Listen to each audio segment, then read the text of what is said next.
The Jungle Book, Chapter 7. Recording by Meredith Hughes, Cambridge, Massachusetts. The Jungle Book by Rudyard Kipling. Chapter 7. Servants of the Queen. You can work it out by fractions, or by simple rule of 3, but the way of Tweedledum is not the way of Tweedledee. You can twist it, you can turn it, you can plait it till you drop, but the way of Pilly-Winky's not the way of Winky-Pop. It had been raining heavily for 1 whole month, raining on a camp of 30,000 men and thousands of camels, elephants, horses, bullocks, and mules, all gathered together at a place called Rawalpindi to be reviewed by the Viceroy of India. He was receiving a visit from the Amir of Afghanistan, a wild king of a very wild country. And the Amir had brought with him, for a bodyguard, 800 men and horses who had never seen a camp or a locomotive before in their lives, savage men and savage horses, from somewhere at the back of Central Asia. Every night a mob of these horses would be sure to break their heel ropes and stampede up and down the camp through the mud in the dark, or the camels would break loose and run about and fall over the ropes of the tents, and you can imagine how pleasant that was for men trying to go to sleep.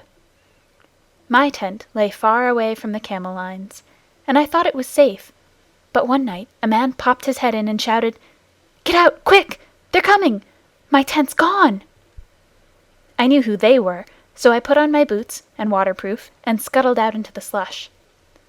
Little Vixen, my fox terrier, went out through the other side, and then there was a roaring and a grunting and a bubbling, and I saw the tent cave in as the pole snapped and began to dance about like a mad ghost. A camel had blundered into it, and wet and angry as I was, I could not help laughing. Then I ran on, because I did not know how many camels might have got loose, and before long I was out of sight of the camp, ploughing my way through the mud. At last I fell over the tail end of a gun, and by that knew I was somewhere near the artillery lines, where the cannons were stacked at night. As I did not want to plouter about any more in the drizzle in the dark, I put my waterproof over the muzzle of one gun, and made a sort of wigwam with 2 or 3 rammers that I found, and lay along the tail of another gun, wondering where Vixen had got to, and where I might be. Just as I was getting ready to go to sleep, I heard a jingle of harness and a grunt, and a mule passed me shaking his wet ears. He belonged to a screw-gun battery, for I could hear the rattle of the straps and rings and chains and things on his saddle-pad. The screw-guns are the tiny little cannons made in 2 pieces that are screwed together when the time comes to use them. They are taken up mountains, anywhere that a mule can find a road, and they are very useful for fighting in rocky country. Behind the mule there was a camel, with his big soft feet squelching and slipping in the mud, and his neck bobbing to and fro like a strayed hen's. Luckily I knew enough of beast language, not wild beast language, but camp beast language, of course, from the natives to know what he was saying. He must have been the one that flopped into my tent, for he called to the mule, "What shall I do? Where shall I go? I have fought with a white thing that waved, and it took a stick and hit me on the neck." That was my broken tent pole, and I was very glad to know it. "Shall we run on?"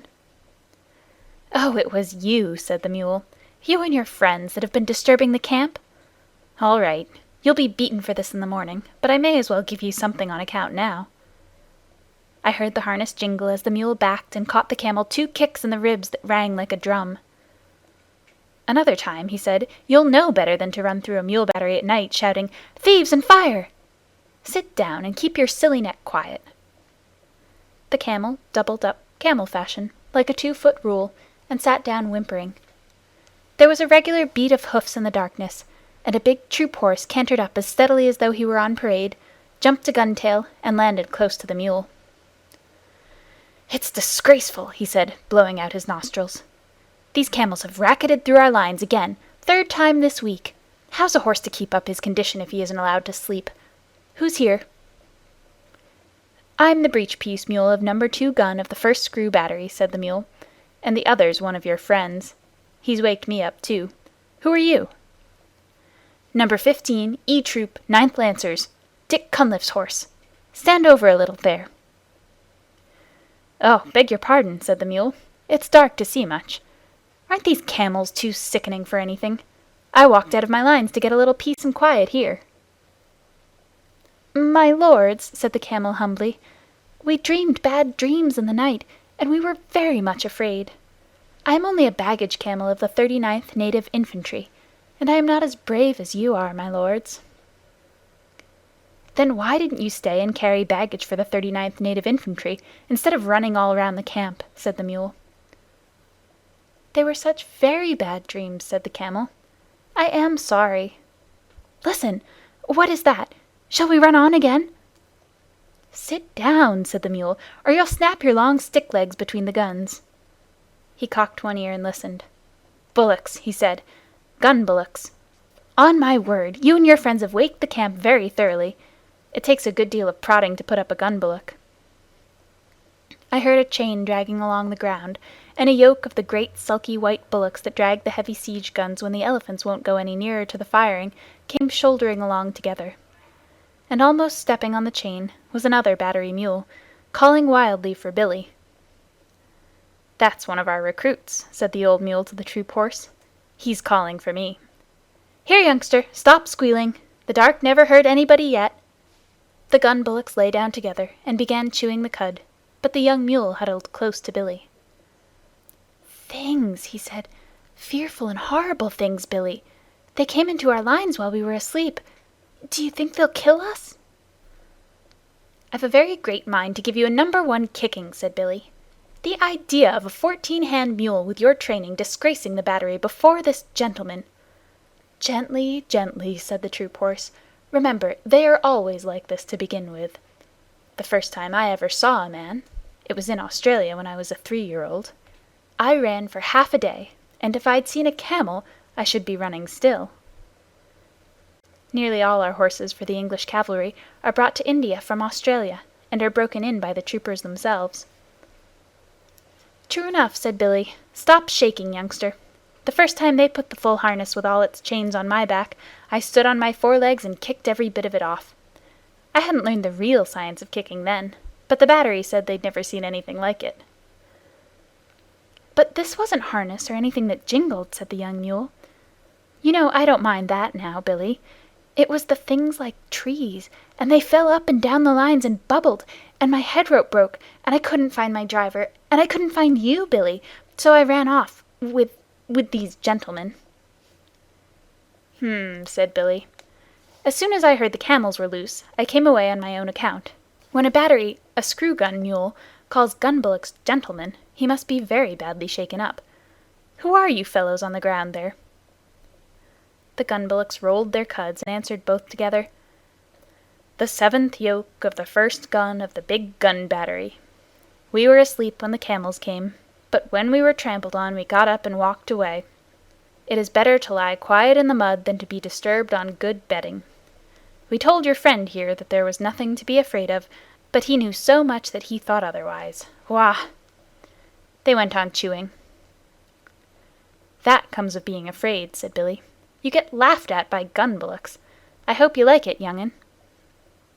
The young mule's teeth snapped, and I heard him say something about not being afraid of any beefy old bullock in the world. But the bullocks only clicked their horns together and went on chewing. "Now, don't be angry after you've been afraid.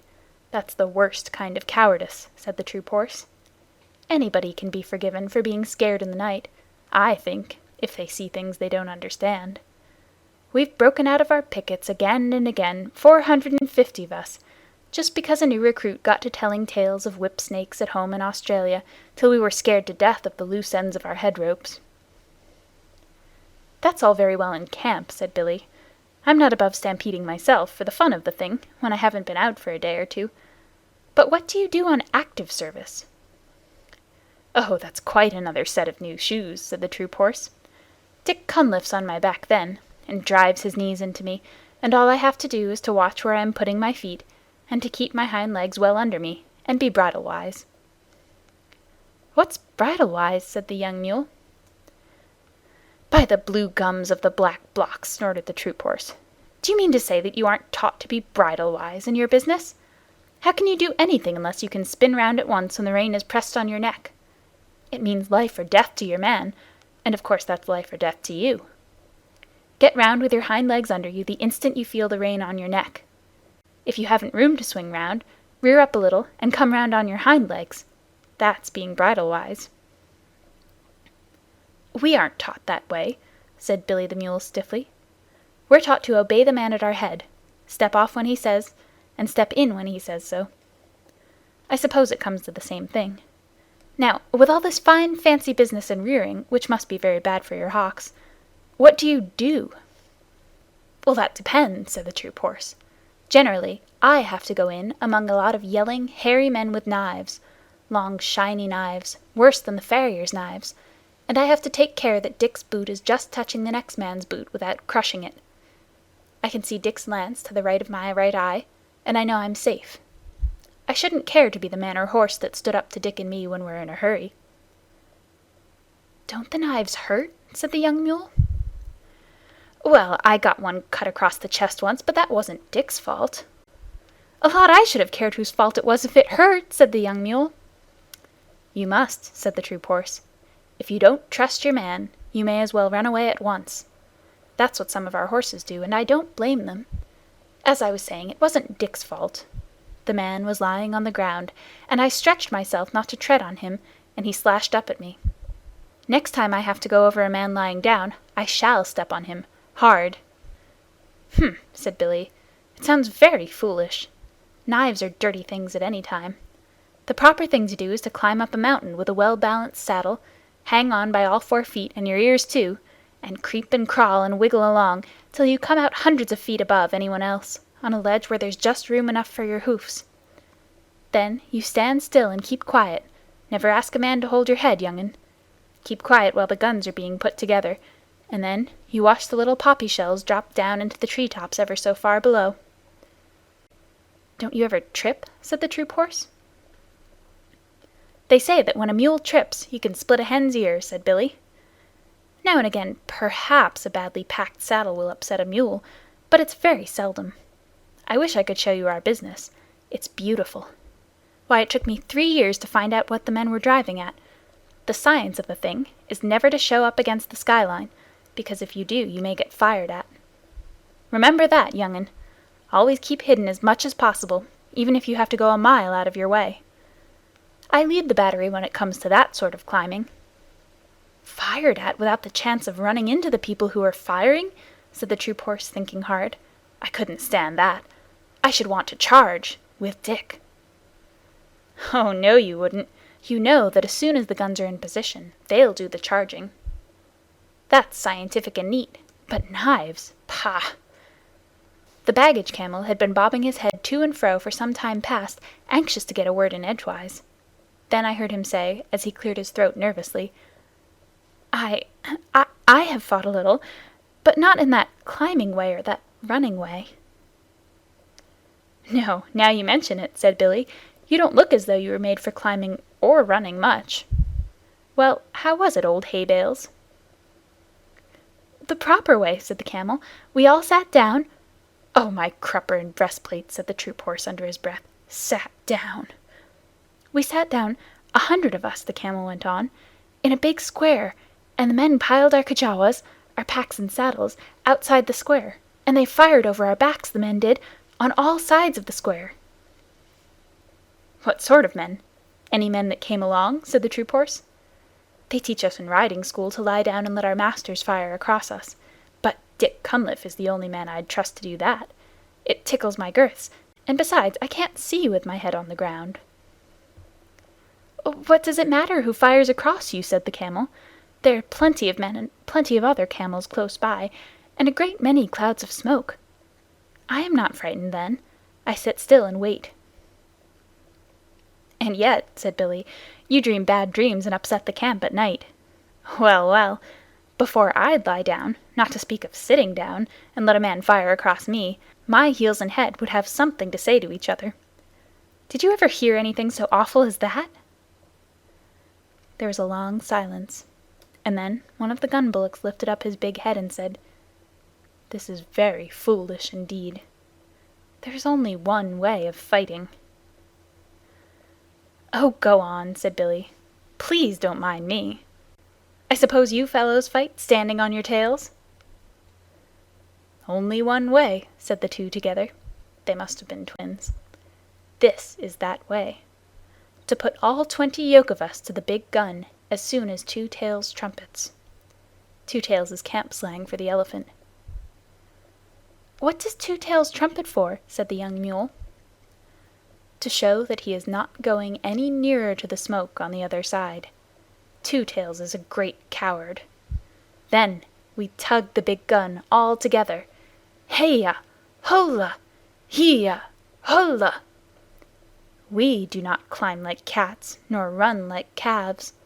We go across the level plain, 20 yoke of us, till we are unyoked again, and we graze while the big guns talk across the plain to some town with mud walls, and pieces of the wall fall out, and the dust goes up, as though many cattle were coming home." "Oh, and you choose that time for grazing?" said the young mule. "That time, or any other. Eating is always good. We eat till we are yoked up again, and tug the gun back to where Two Tails is waiting for it. Sometimes there are big guns in the city that speak back, and some of us are killed. And then there is all the more grazing for those that are left. This is fate. Nothing but fate. None the less, Two Tails is a great coward. That is the proper way to fight. We are brothers from Hapur. Our father was a sacred bull of Shiva. We have spoken." "Well, I've certainly learned something tonight," said the troop horse. "Do you gentlemen of the screw-gun battery feel inclined to eat when you are being fired at with big guns, and Two Tails is behind you?" "About as much as we feel inclined to sit down and let men sprawl all over us, or run into people with knives. I never heard such stuff. A mountain ledge, a well-balanced load, a driver you can trust to let you pick your own way, and I'm your mule. But the other things, no," said Billy, with a stamp of his foot. "Of course," said the troop horse, "everyone is not made in the same way, and I can quite see that your family, on your father's side, would fail to understand a great many things." "Never you mind my family on my father's side," said Billy angrily, for every mule hates to be reminded that his father was a donkey. "My father was a Southern gentleman, and he could pull down and bite and kick into rags every horse he came across. Remember that, you big brown Brumby." Brumby means wild horse without any breeding. Imagine the feelings of Ormond if a bus horse called him a cocktail, and you can imagine how an Australian horse felt. I saw the white of his eye glitter in the dark. "See here, you son of an important Malaga jackass," he said between his teeth. "I'd have you know that I'm related on my mother's side to Carbine, winner of the Melbourne Cup, and where I come from we aren't accustomed to being ridden over roughshod by any parrot-mouthed, pig-headed mule in a popgun pea-shooter battery. Are you ready?" "On your hind legs!" squealed Billy. They both reared up facing each other, and I was expecting a furious fight, when a gurgly, rumbly voice called out of the darkness to the right, "Children, what are you fighting about there? Be quiet!" Both beasts dropped down with a snort of disgust, for neither horse nor mule can bear to listen to an elephant's voice. "It's Two Tails," said the troop horse. "I can't stand him. A tail at each end isn't fair." "My feelings exactly," said Billy, crowding into the troop horse for company. "We're very alike in some things." "I suppose we've inherited them from our mothers," said the troop horse. "It's not worth quarreling about. Hi, Two Tails, are you tied up?" "Yes," said Two Tails, with a laugh all up his trunk. "I'm picketed for the night. I've heard what you fellows have been saying. But don't be afraid. I'm not coming over." The bullocks and the camels said, half aloud, "Afraid of Two Tails? What nonsense!" And the bullocks went on, "We are sorry that you heard, but it is true. Two Tails, why are you afraid of the guns when they fire?" "Well," said Two Tails, rubbing one hind leg against the other, exactly like a little boy saying a poem, "I don't quite know whether you'd understand." "We don't, but we have to pull the guns," said the bullocks. "I know it, and I know you are a good deal braver than you think you are. But it's different with me. My battery captain called me a pachydermatous anachronism the other day." "That's another way of fighting, I suppose," said Billy, who was recovering his spirits. You don't know what that means, of course, but I do. It means betwixt and between, and that is just where I am. I can see inside my head what will happen when a shell bursts, and you bullocks can't." "I can," said the troop horse. "At least a little bit. I try not to think about it." "I can see more than you do, and I do think about it. I know there's a great deal of me to take care of, and I know that nobody knows how to cure me when I'm sick. All they can do is to stop my driver's pay till I get well, and I can't trust my driver." "Ah," said the troop horse, "that explains it. I can trust Dick." "You could put a whole regiment of Dicks on my back without making me feel any better. I know just enough to be uncomfortable, and not enough to go on in spite of it." "We do not understand," said the bullocks. "I know you don't. I'm not talking to you. You don't know what blood is." "We do," said the bullocks. "It is red stuff that soaks into the ground and smells." The troop horse gave a kick and a bound and a snort. "Don't talk of it," he said. "I can smell it now, just thinking of it.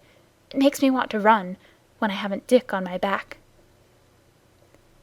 "But it's not here," said the camel and the bullocks. "Why are you so stupid?" "It's vile stuff," said Billy. "I don't want to run, but I don't want to talk about it." "There you are," said Two Tails, waving his tail to explain. "Surely. Yes, we have been here all night," said the bullocks. Two Tails stamped his foot till the iron ring on it jingled. "Oh, I'm not talking to you. You can't see inside your heads." "No, we see out of our 4 eyes," said the bullocks. "We see straight in front of us." "If I could do that and nothing else, you wouldn't be needed to pull the big guns at all. If I was like my captain, he can see things inside his head before the firing begins, and he shakes all over, but he knows too much to run away. If I was like him, I could pull the guns. But if I were as wise as all that, I should never be here. I should be a king in the forest as I used to be, sleeping half the day and bathing when I liked. I haven't had a good bath for a month." "That's all very fine," said Billy, "but giving a thing a long name doesn't make it any better." "Hush!" said the troop horse. "I think I understand what Two Tails means." "You'll understand better in a minute," said Two Tails angrily. "Now you just explain to me why you don't like this." He began trumpeting furiously at the top of his trumpet. "Stop that!" said Billy and the troop horse together, and I could hear them stamp and shiver. An elephant's trumpeting is always nasty, especially on a dark night. "I shan't stop," said Two Tails. "Won't you explain that, please?" "Humph! Rumph! Rah!" Then he stopped suddenly, and I heard a little whimper in the dark, and I knew that Vixen had found me at last. She knew as well as I did that if there is one thing in the world an elephant is more afraid of than another, it is a little barking dog. So she stopped to bully Two Tails and his pickets, and yapped round his big feet. Two Tails shuffled and squeaked. "Go away, little dog," he said. "Don't snuff at my ankles or I'll kick you. Good little dog. Nice little doggy, then. Go home, you yelping beast. Oh, why doesn't someone take her away? She'll bite me in a minute." "Seems to me," said Billy the troop horse, "that our friend Two Tails is afraid of most things. Now, if I had a full meal for every dog I've kicked across the parade ground, I should be as fat as Two Tails nearly." I whistled, and Vixen ran up to me, muddy all over, and licked my nose, and told me a long tale about hunting for me all through the camp. I never let her know that I understood beast talk, or she would have taken all sorts of liberties. So I buttoned her into the breast of my overcoat, and Two Tails shuffled and stamped and growled to himself. "Extraordinary, most extraordinary," he said. "It runs in our family. Now where has that nasty little beast gone to?" I heard him feeling about with his trunk. "We all seem to be affected in various ways," he went on, blowing his nose. "Now, you gentlemen were alarmed, I believe, when I trumpeted?" "Not alarmed exactly," said the troop horse, "but it made me feel as though I had hornets where my saddle ought to be. Don't begin again." "I'm frightened of a little dog, and the camel here is frightened by bad dreams in the night." "It is very lucky for us that we haven't all got to fight in the same way," said the troop horse.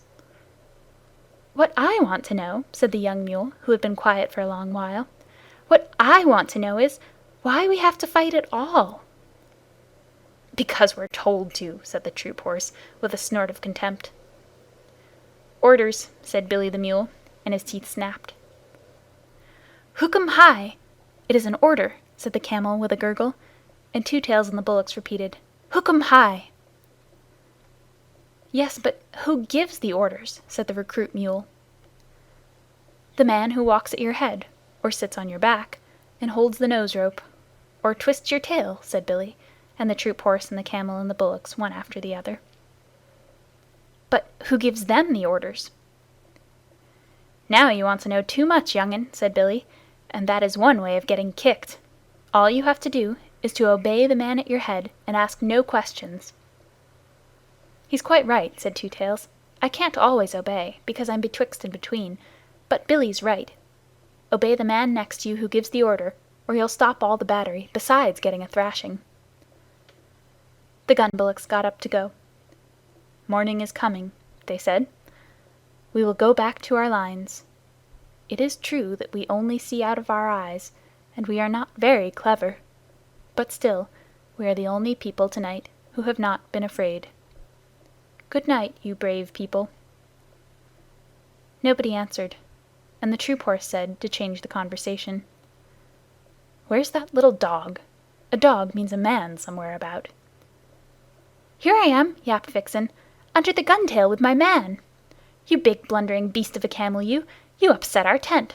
My man's very angry." "Phew!" said the bullocks. "He must be white."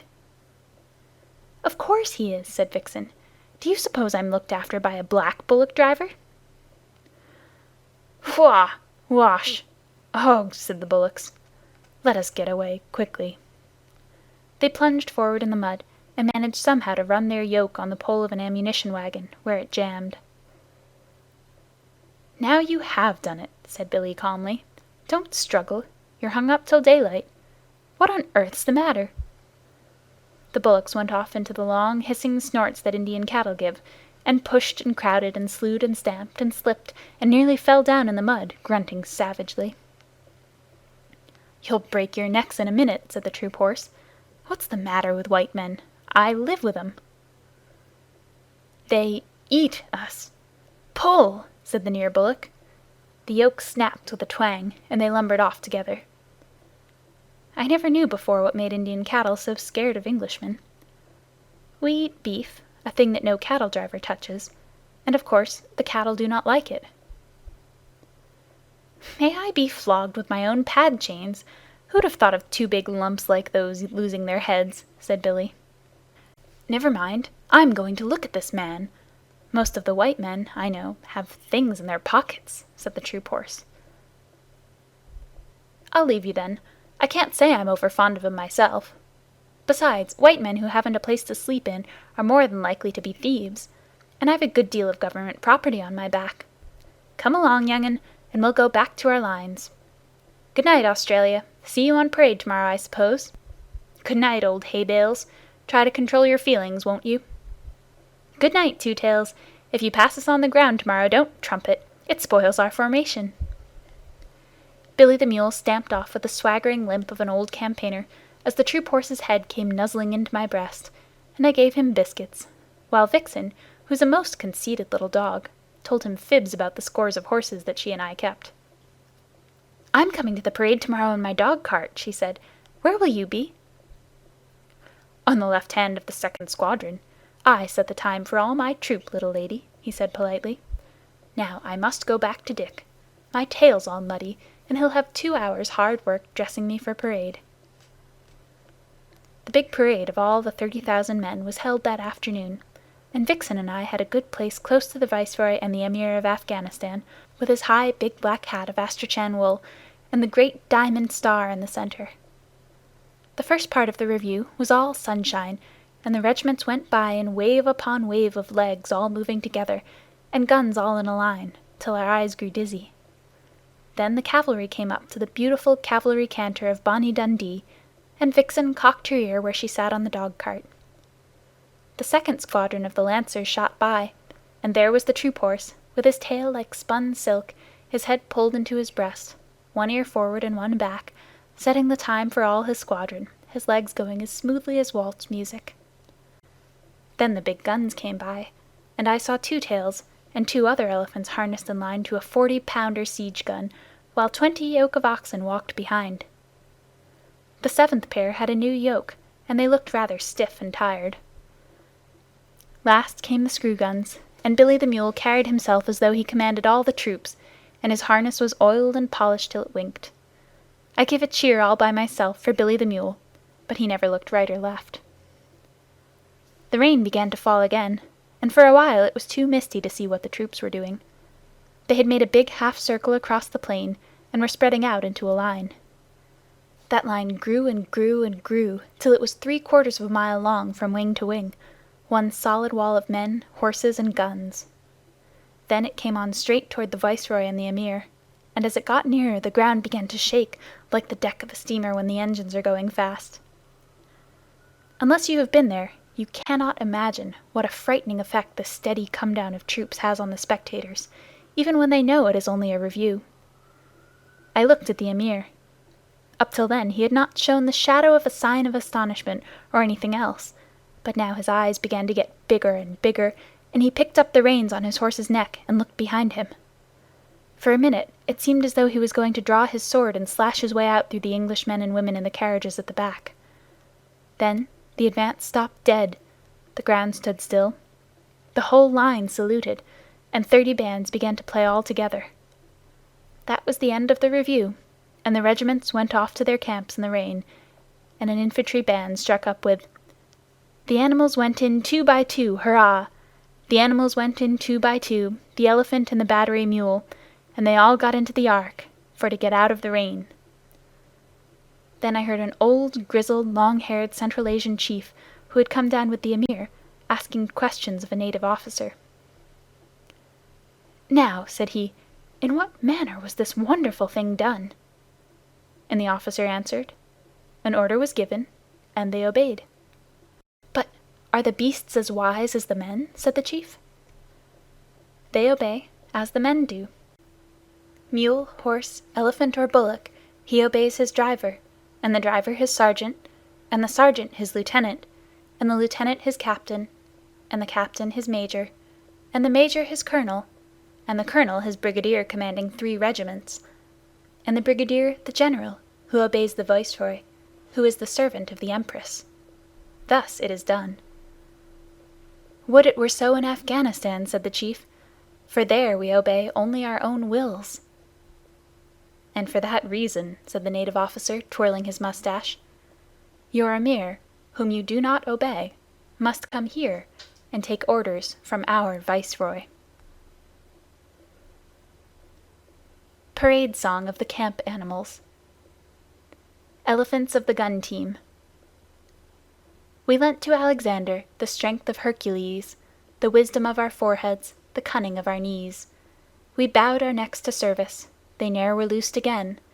Make way there, way for the 10-foot teams of the 40-pounder train. Gun bullocks. Those heroes in their harnesses avoid a cannon ball, and what they know of powder upsets them one and all. Then we come into action and tug the guns again.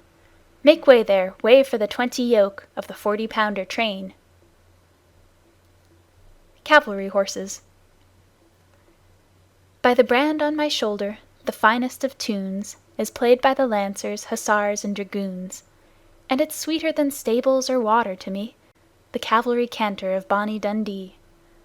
Then feed us and break us, and handle and groom, and give us good riders and plenty of room, and launch us in column of squadron, and see the way of the war horse to bonny Dundee.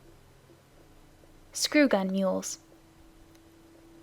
As me and my companions were scrambling up a hill, the path was lost in rolling stones, but we went forward still. For we can wriggle and climb, my lads, and turn up everywhere. Oh, it's our delight on a mountain height, with a leg or 2 to spare. Good luck to every sergeant, then, that lets us pick our road. Bad luck to all the driver-men that cannot pack a load. For we can wriggle and climb, my lads, and turn up everywhere. Oh, it's our delight on a mountain height, with a leg or 2 to spare. Commissariat camels. We haven't a camelty tune of our own to help us trollop along, but every neck is a hair trombone, rat-ta-ta is a hair trombone, and this is our marching song. Can't, don't, shan't, won't, pass it along the line. Somebody's pack has slid from his back, wish it were only mine. Somebody's load has tipped off in the road, cheer for a halt and a row. Ur, yar, grr, ar, somebody's catching it now. All the beasts together. Children of the camp are we, serving each in his degree. Children of the yoke and goad, pack and harness, pad and load. See our line across the plain, like a heel rope bent again, reaching, writhing, rolling far, sweeping all away to war. While the men that walk beside, dusty, silent, heavy-eyed, cannot tell why we or they march and suffer day by day. Children of the camp are we, serving each in his degree. Children of the yoke and goad, pack and harness, pad and load. End of Chapter 7. End of The Jungle Book by Rudyard Kipling.